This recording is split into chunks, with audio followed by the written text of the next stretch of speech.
How's it going, ladies and gentlemen? Welcome to the Next Goal Wins podcast. That's what we're doing here. So we did a podcast 3 years ago, me and Georgie, and 2 years ago. I keep saying 2 years ago, we did a podcast, and it was just during the COVID time. And we just talked about like lifestyle type stuff, but now we're actually trying to focus on more, football related content. So you want to explain to them a little bit? It's pretty much going to be about transfers, obviously games, anything soccer, football related, wherever you may be in the world, whatever you want to call it. Nothing really too specific, just depends on what happened. I mean, every day something different happens in the world of football, so we kind of want to have a podcast and talk about stuff we care about. So that's pretty much it. Yeah, Whether it's, transfers, games, World Cups, Euros, any league around the world, whatever may be interesting, we kind of want to talk about it and bring it up. Yeah, so we came up with the name The Next Goal Wins podcast on social media, on Twitter, Instagram, and TikTok. It'll be the NGW podcast, and I'll put that up on the screen as well so you guys can go ahead and follow us. But yeah, I mean, it'll be kind of something different. We have a little bit more time on our hands. Our lives have changed a little bit since 2 years ago. So do you want to why don't you go in to talk about like where you're at now versus where you were a couple years ago? So I'm officially retired now. All right, let's relax. He's not officially retired. He's playing high-level men's league. I'm semi-pro, not playing for Detroit City Football Club anymore. Officially done with that. Played for 8 years, and that was it. We finished 2021 was the last year that I played professionally. Kind of took some time off, concentrating on champion grind now. Go check out, get some merch. And yeah, just kind of want to concentrate full-time on champion grind. That's something that I've really been passionate about through the years as well. So soccer is taking a little bit of a step back in my normal life, and I'm kind of getting used to it still, just because it was my whole life for 8 to 10 years. And, every day was just soccer training, just being mentally prepared, and games and traveling and whatnot. So it's kind of a adjustment stage for me, transition stage, but definitely enjoying it. Like you said, we have a bit more time in our hands, so why not start something like this? Yeah, and I'm in a similar boat where I was with Detroit City FC for quite a while. Played 2015, 2016, then went back to coach, as a lot of you guys know probably from my YouTube channel or from just checking out my Instagram, or if you guys know me personally. And then I just recently left. I'm now coaching with the Michigan Hawks, which is one of the top level youth clubs for girls soccer in the United States. And basically the transitions made my family life a little bit easier. Since I uploaded. I mean, I uploaded when I had Roro, right? I was still uploading a little bit, but yeah, here and there, for the most part, for most of my YouTube channel days, I only had, it was just me. And then got my baby mama now. I got one kid who is 15 months now, and then the other one who's a newborn practically. So my life situation's changed a little bit, which is why it's kind of made my life, it made more sense for me to transition to a different club and have a little bit more time on my hands. So that's kind of what's been going on with me and Georgie. So because we have a little bit more time on our hands, we decided, why don't we start a podcast and just talk about the world of football. So that's the idea. If you guys are watching this on my YouTube channel, I'll be posting this on my main channel. Haven't uploaded in, I think it's been a year. I think it's officially been like a year or a little over a year since the last time I uploaded, but maybe more like 2 years since I was like consistently uploading. So it's been a while. Again, I was with DCFC, and that took up a lot of my time. Didn't really have the time to upload. And now I feel like I've ran out of, because I did mostly just like individual training sessions. You were on the channel for a lot of those. Mm-hmm. But I felt like I just ran out of ideas and content for what I was posting on the channel. And then I didn't want to put like, content that I didn't feel like was something that I was truly passionate about. So I stopped posting for a while. I'll post these on there just so we can get a little bit of a following, and so we can kind of pivot the channel into a different direction. But all those videos and all that stuff that's on my channel already, that's always going to stay. So any training sessions, any idea, any advice for college, all those recruiting videos, and then the day in the life of a college soccer player, all those fun videos, those are all going to stay on the channel. But we'll see what we do and what we transition into. And then we have some other projects kind of in the works right now, the works, which we'll talk about a little bit later, but we're really excited about those. So that's kind of where we've been. That's what we've been doing lately. So Come on, first, don't hide it. Don't hide it. Let's just get it out. what? Let's get it out of the way. Oh, Georgie's got a girlfriend. No, Is well, that the- no, is that no, it? no, that's not Georgie's it. That's not finally it. got a Well, girlfriend. I do have a girlfriend, but that's not the point. Well, The point here hold is on. But by the time we're recording this, Georgie has a girlfriend. We're Yeah. not sure how long this is gonna we last. don't know how long it's gonna last. So by the time until this I gets mess it up. uploaded, this could be I might George mess could it be up. single again. But don't be embarrassed. You support Arsenal. Let the world know. I do support Arsenal. Yeah, I'll be honest. I'm a pretty casual Arsenal fan. I'm not like super like Arsenal to the grave type of Arsenal fan. Don't make me get up and get the poster for. I watch the games. I keep up with the roster. That's the team that I support when we're playing in the Premier League. And then when we get back to the Champions League one day, eventually. But that's the team that I support. It is probably the hardest team to support in the Premier League, I would say. It's got to be the hardest team to support in the Premier League because one week you get really excited and then the next week all those dreams are just crushed. Listen, So, besides the last 5 years of Liverpool, like, what do you think but my it's a life good has time been? to be a Liverpool No, it's an amazing supporter. time to be a Great Liverpool time. fan. I'm a Liverpool fan now. I mean, I've been a Liverpool fan my whole entire life. Georgie But- says he's a Liverpool fan, but he's a Oh. Liverpool fan and he's a Liverpool hater. How can you say you support Liverpool, Mhm. but then you hate Mo Salah? Well, see, okay. Georgie doesn't like Mo Salah. No. He's let's upset. get- He's guys, upset that guys, Sadio guys. got sold, I am and- very upset that Sadio got sold. and it wasn't Salah. But I just want to be very, very honest. Mo Salah had an amazing year last year. He said ever since he's come to Liverpool, he's scored goals. He's done very well for the team.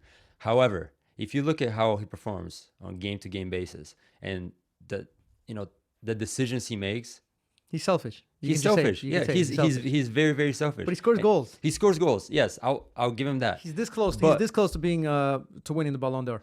I will take Mane deserves the Ballon d'Or more than Salah did this year. Could be. That's an opinion. It's he won the African Cup of Nations. Mm-hmm. Got to obviously same thing as Salah did with Liverpool. Was he the highest goal scoring player on Liverpool? Okay, goals. Okay. Statistics is all that matters when No, it comes no. to Ballon d'Or. Look, guys, all I'm gonna say is Just saying. I'm a Liverpool fan. I love every single player, but if you watched Salah last year, amazing. Not as selfish as before. He was more of a team player. Put in the work. Came back on defense. Did everything he needed to do. But prior to that, he was just pass the ball, man. You go one. He still scored goals. He scored goals, yeah, but I wasn't a huge fan until this year. And I told you when he came around and he started being more of a team player, I gave him. You still wanted him gone. I know. You still wanted him. I'm pretty upset Mane's gone because he's the key figure of. That was a surprising one because I don't know, I didn't think he would leave. But we'll get into the transfers in a little bit. Which actually, why don't we get into the transfers right now? Do you want to start with Liverpool? Yeah, we can start with Liverpool. Start with Liverpool, so you Why can not? go ahead, talk your head off for a little bit. All right, guys. So as you know, we signed Darwin Nunes, reportedly around 82 million, possibly going into $100 million. When everything's done, yeah. With add-ons, potentially depending on team success and how many games he's Alright. played, if he's going to score goals and all that. I'm going to stop you there, George. I'm going to stop you there before you here get all we go. excited. Here we go. This guy had the audacity to say that Darwin Nuñez is a better signing than Haaland to Manchester City. I And think- saying that he's a better striker. I think we can go into the debate right away. People are going to stop watching our podcast right Alright. after this Okay. when you say that Darwin Nuñez is I will say this. Darwin Nunes gives me Torres vibes. Fernando Torres. I watched Nunes. Fair enough. I'm not going to say I've watched the Portuguese league. I watched Benfica against Liverpool twice, and I watched them in the Champions League, and I watched a game or two that they've played. And then obviously now in the past month or so, a lot of highlights of Nunes and game highlights, more in-depth stuff. Every single time I watch him, he gives me Fernando Torres vibes. Every single time. Am I gonna say he's gonna be what Fernando Torres was at Liverpool? No, I can't say that. But the way he moves, the way he dribbles, the way he shoots, the way he plays the game, he gives me Fernando Torres vibes. All right, so what you're saying Mm-hmm. is he's going to have one good season and then he's going to forget how to play football. And then he's gonna go. afterwards. If he goes to Chelsea, he'll forget. Yes. Because Fernando Torres is a great striker, but Yes. he had maybe 2 really good seasons at Atletico, and then No, he was good seasons right before he left, He was amazing. and at then Liverpool. he had 1 good season at Liverpool. No, come on. One good season No, at- oh my God, come He on. didn't have that many good. Because then when he went to Chelsea, he was He was all went over. the $50 million price tag when Chelsea got him. It destroyed him. I remember Fernando Torres being good for very little time. No, Fernando When Torres. that was during the time of Spain, when Spain was dominating everyone, which actually was quite a couple of years or a few years. And he But didn't even start because David Villa had to but start. still, Listen. I don't remember him having like Salah, Mane. All those guys have had longer, better seasons at Liverpool than Fernando Torres did. Yeah, because they had overall this Liverpool team is nowhere That's near. fine. That's fine if he gives you Fernando Torres vibes. Listen, But Erling Haaland has already played very, very well at Borussia Dortmund, where he balled out for multiple seasons. He has. And it's pretty much guaranteed that he's going to do really well at Man City. You cannot not do well at Man City when you're a striker like that and you have the players that Man City does. But how? Okay, you look at the two strikers. You have Nuez. Obviously, we don't know too much about Darwin Nuez, so we haven't watched too much. We both agree we haven't. Then you have Haaland. Who fits better into each team? Erling Haaland. Do you really think Darwin Nuez is going to be better than Haaland? Define better. More goals, better. Like, if you were to compare who had the better signing, would you rather have taken Erling Haaland at Liverpool or Darwin Nuez at Liverpool? That's a tough question. What I'm going to say is, Based on the team that they have around them, right? Like, so you could say Erling Haaland is probably going to do a better job at Man City because he's got players around him that are going to give him a lot more opportunities for him to score more goals. The playing style for Liverpool is a little bit different than it is for Man City. So does that fit Darwin Nuñez's playing style a little bit better? and I mean, that's why I'm excited to see how Jurgen Klopp kind of meshes Darwin Nunes as a traditional 9 compared to how he had Bobby dropping in or Mane dropping in and all, because from like Jurgen Klopp plays with a false 9. So now with a traditional 9, I know Darwin likes to drift out wide and he can play as a winger as well. So it just depends on, is that something that he's going to be kind of asking of him and kind of still stick to the same formation and same playing style as a team? Or is he going to be like, okay, let's change it up and we need a traditional 9 and let's get as many goals as we can? And the difference is Liverpool have Salah, who scores 20-plus goals a season. So that's going to take away, obviously, from... Well, you can look at it different ways. It could potentially take away goals from Darwin and everybody else, or it could mean that opposing teams are going to be concentrating on Salah, and then now Darwin's going to have more freedom to kind of get goals on his own. So it kind of depends how you look at it. But what I will say is, in 3 to 4 years' time, when we look back on this transfer, I'm going to say Darwin Nunes had a bigger impact at Liverpool than Haaland did at Man City. Interesting. I don't know. I think Haaland is the type of player who is guaranteed a good buy, a good option. He is. Like it's like when Real Madrid purchased Ronaldo or when Juventus purchased Ronaldo, even if he was a little bit older or whatever, you knew right away that Ronaldo was going to give you good statistics. Yeah, you know what you're going to get from him. Exactly. Yeah. Erling Haaland over the last few seasons has proven that obviously he's only been on Borussia Dortmund where he shined, but just by looking at him and by looking at the games and how he scores goals and how he finishes his opportunities, you think that he's for sure going to do well at Manchester City, especially when he's got the firepower that they have at Manchester City with all those creative players, Kevin De Bruyne, So, who knows? We'll see. But either way, I think Darwin Nunes, he's a good, I don't know, maybe I'm not believing the hype so much just because he hasn't really played anywhere besides Benfica. Yeah. And Benfica, let's be honest, is not playing at the highest in the best. I mean, they're a good team. Yeah. And they did well in the Champions League, but are they really that good? Because before that, he played in Uruguay, and then he played in Almeria, second division. Yeah, so, by the way, Guti from Real Madrid, one of my favorite players. You're going back. You're going way back. I'm going way back. He was the coach. He took over at Almeria where Darwin was at. Yeah. He said he sees similar qualities to Brazilian Ronaldo in Darwin.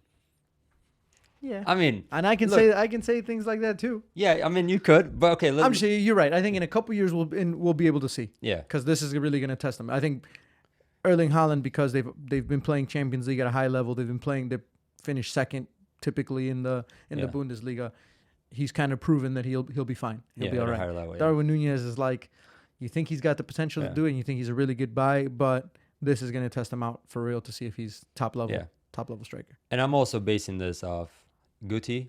I'm basing it off Luis Suarez told Barcelona to buy to buy him when he was in the second I heard division in that. Almeria, and obviously Suarez and Cavani both know him from Uruguay, so they both mentioned to their respective teams at the time, you know, take a chance on this guy. He's really good, and also Van Dijk. I mean, he had an interview. I think Van Dijk said that because he knew that they were going to get. You think so? Benitez. That was Yeah, like yeah. 6, Come 7 on. months prior Come to on. even like. Who else did he put in that sentence? He put Mbappe. He put. I think he did put Haaland in there. And then he said Darwin Nunes, because they're all He fast, strong, he was trying to hype physical. him up because he knew that he was coming. Yeah, but if anything, you should kind of play him They knew they were down trying to get him. because you Nah, get nah, him for nah. less money. Trying to get him because then he's So- like, "Dang, Virgil van Dijk respects me." All right, And then I'll go to Jurgen Liverpool. Klopp, like, said it from the beginning. I mean, just the way he played against Liverpool, man. All right. How many people score on Liverpool?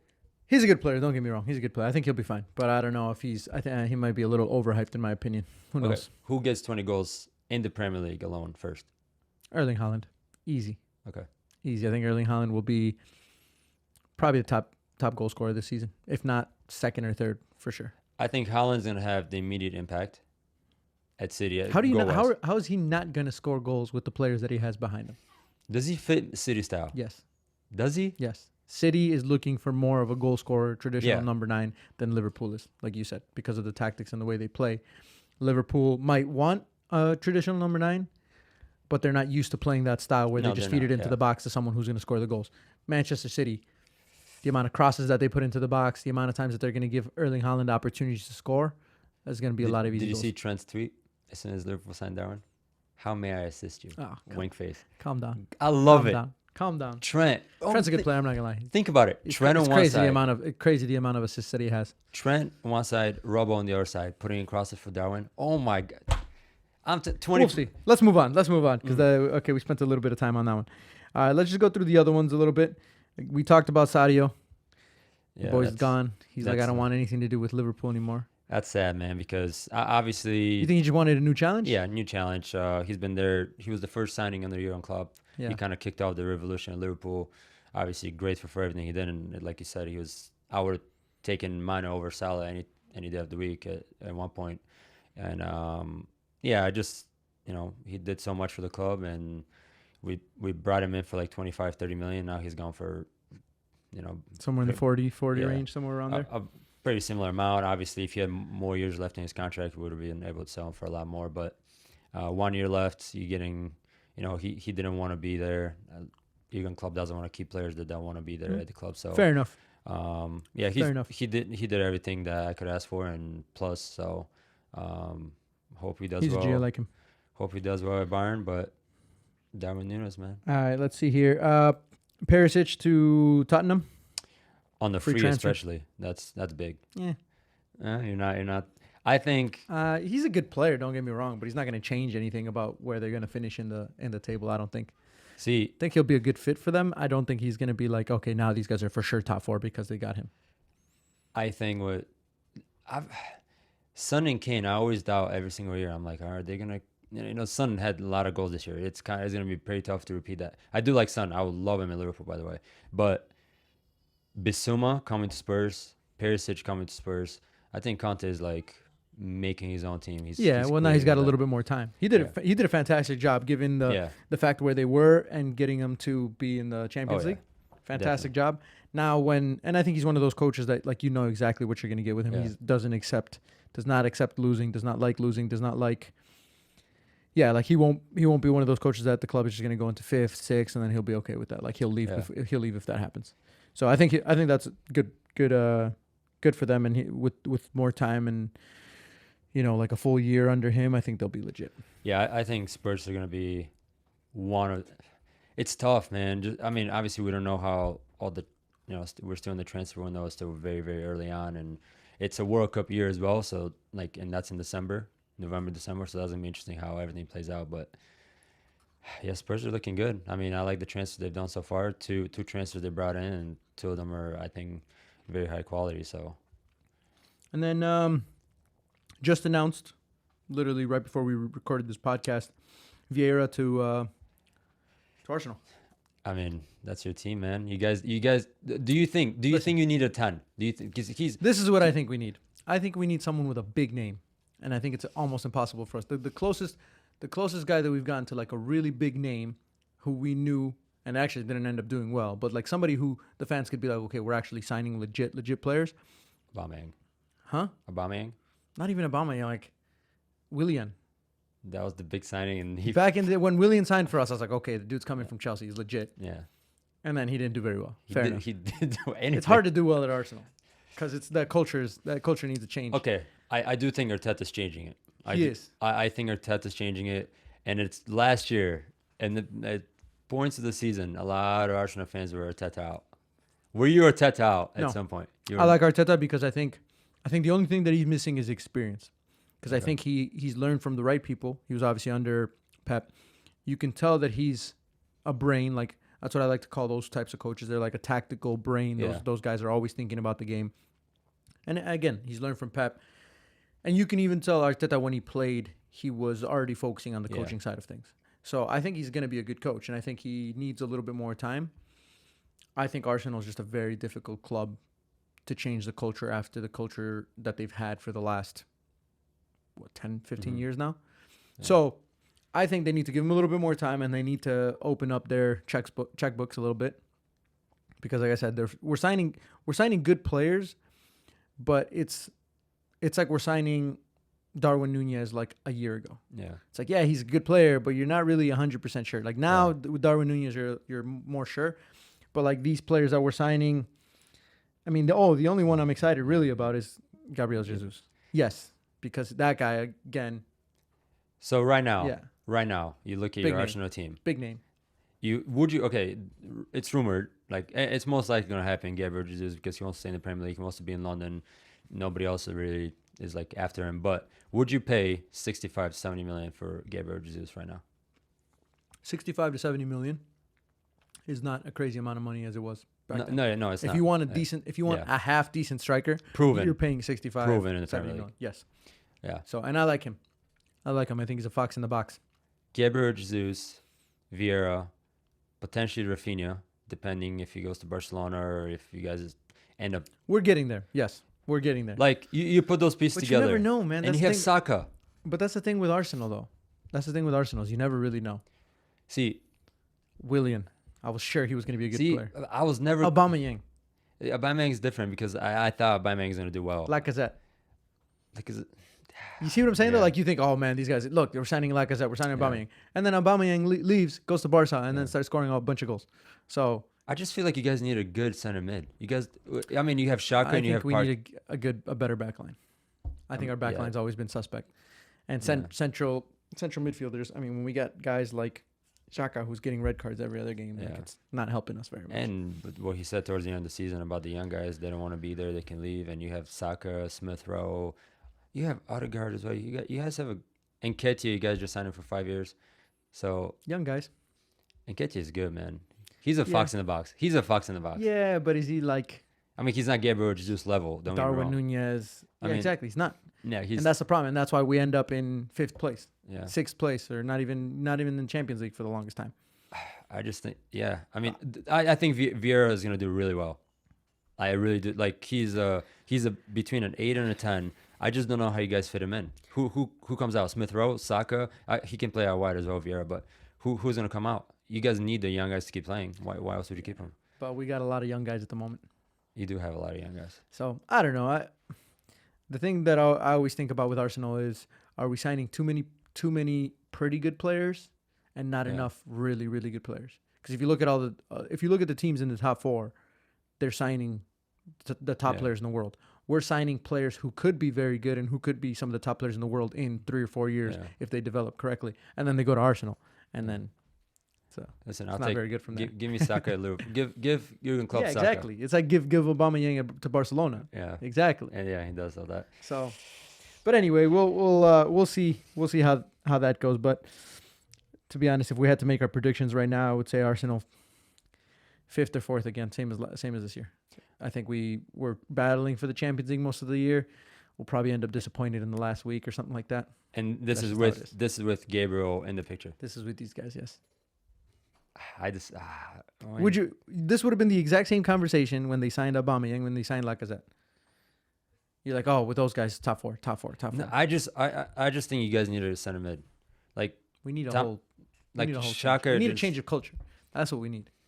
And Yeah. Arteta's getting there, but the problem with Arteta, I think, is he doesn't have the experience of someone like Pep or Klopp or Tuchel or Conte, some of those coaches who will come in and automatically the players are like, I want to work for this guy. I'm going to run my balls off because I know that this guy's legit. Because Arteta's like, this is really his first coaching job. And Yeah. most of these guys are like, I can imagine most of the guys in the locker room are probably like, this guy knows what he's talking about, but he hasn't really done anything. he hasn't been there. So it's kind of hard to put like. But like you said. I'm with him. I like Arteta. I think he's and if you watch his press conferences, the guy's very, very good with words. Like he understands, and I know it's a language barrier as well, but he does a very good job of articulating kind of what he wants to talk about. Doesn't ever lose his temper, his cool. He's very calm, very collected, and you could tell that he's always thinking about the game. So I like him. I was never on the Arteta out train for sure.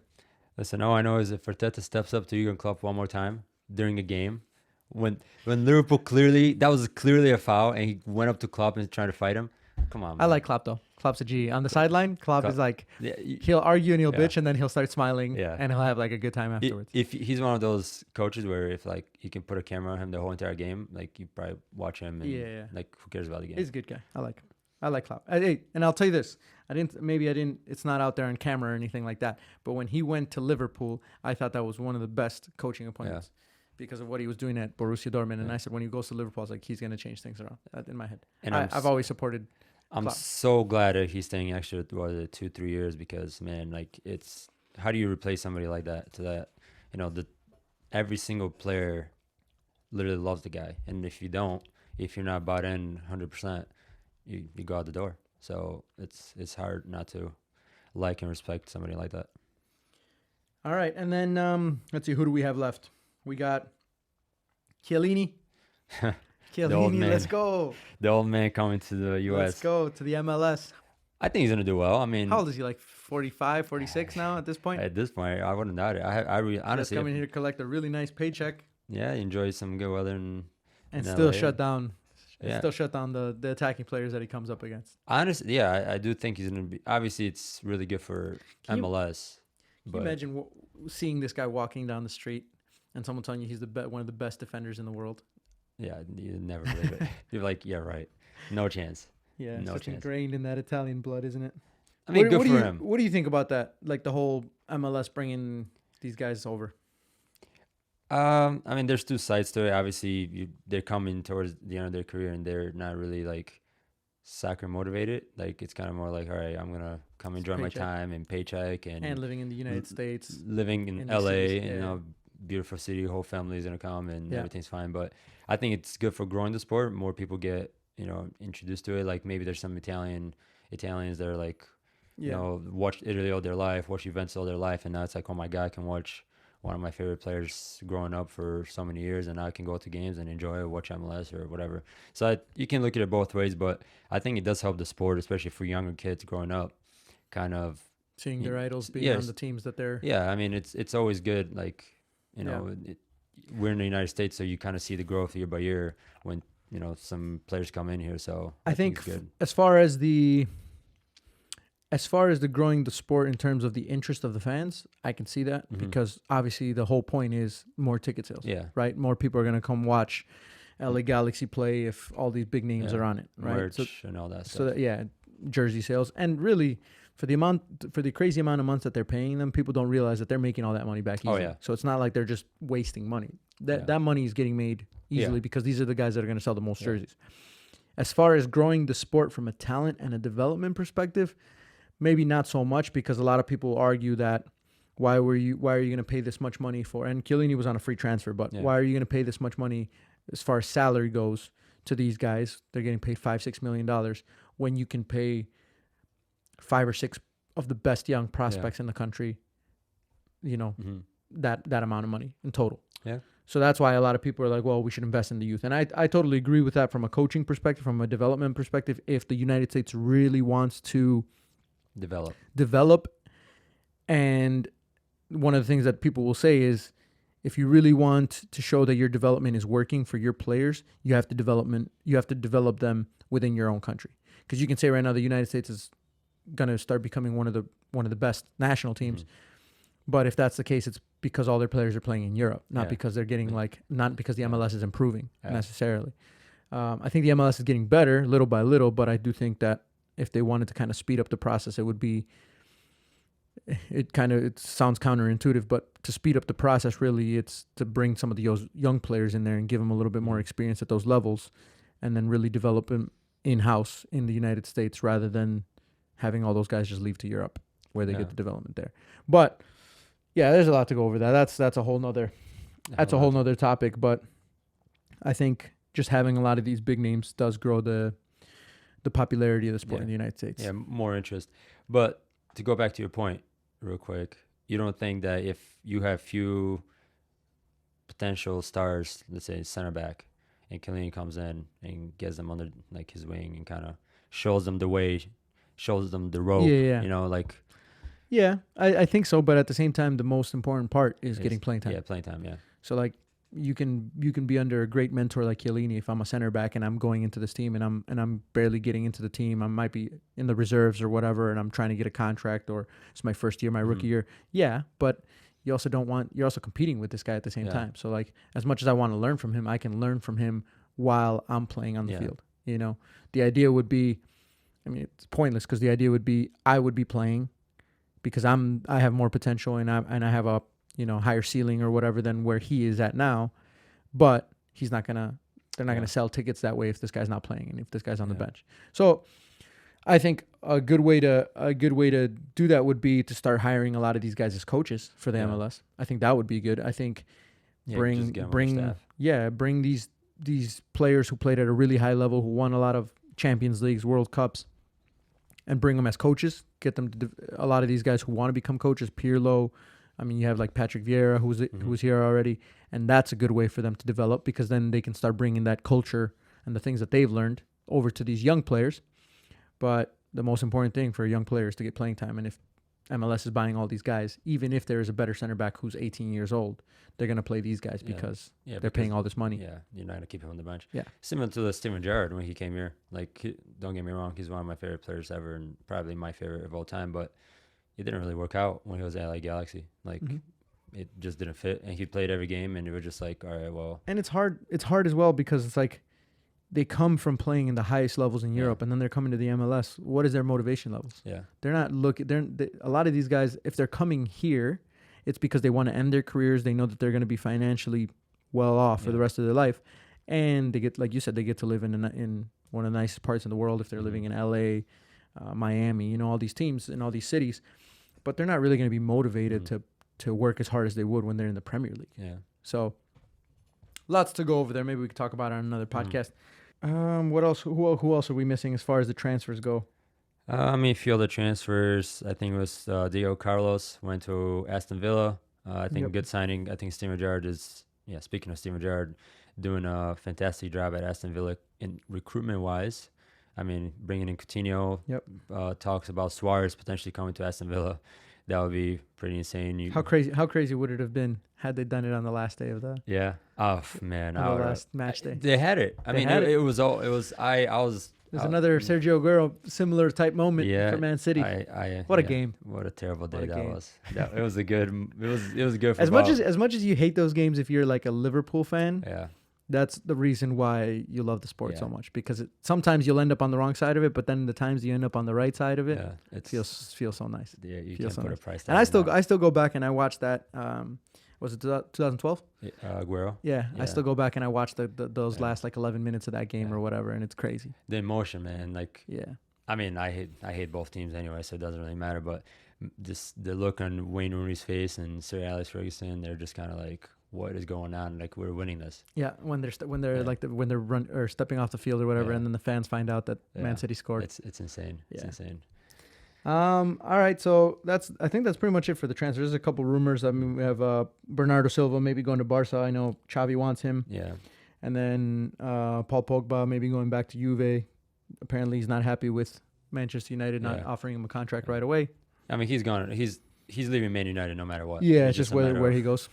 I'm very surprised that Real Madrid are not pursuing Pogba, because they were for a few years while he was at Manchester United. But I'm not gonna lie, I'm not the biggest Pogba fan. Like, I think he's been inconsistent, and that's his biggest problem. When he was the biggest signing in the history, you have to be consistent. Yeah. You have to, and he wasn't. And there was games where he had some fantastic games. Don't get me wrong, where he's picking out passes left and right. But then there's games where the guy goes missing. So it's like, are you really going to spend that much money on someone who's inconsistent? Even if on his best days he gives you, a really good output or whatever. So, well, speaking of Man United, no transfer so far. Did they get a new coach? shambles, mate. Hey, do you think Manchester United is a joke. Let's just say it. Let's just say it. Okay. Listen, Manchester United is a joke. You don't have to be an expert pundit to realize that things are falling apart at Manchester United. Do you think he's gonna fix it? Do you think like him coming in as a new coach is... I think he's got the right mentality, and he comes from a place where like development and winning and like that is already in effect, and he's done a great job. And here's the thing about Ajax is everybody respects Ajax. Yeah. For the amount of players that they've produced. And so I think that's why he gets credit as a coach for being there and for doing what he did over there. The thing is, a lot of the top coaches and a lot of the top like people in that world will say stay away from Manchester United. Yeah. I mean, like, why did Pochettino not take the job?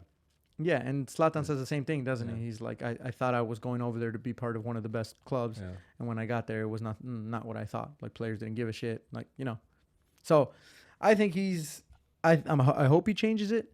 But we were saying the same thing about Ralph. Yeah.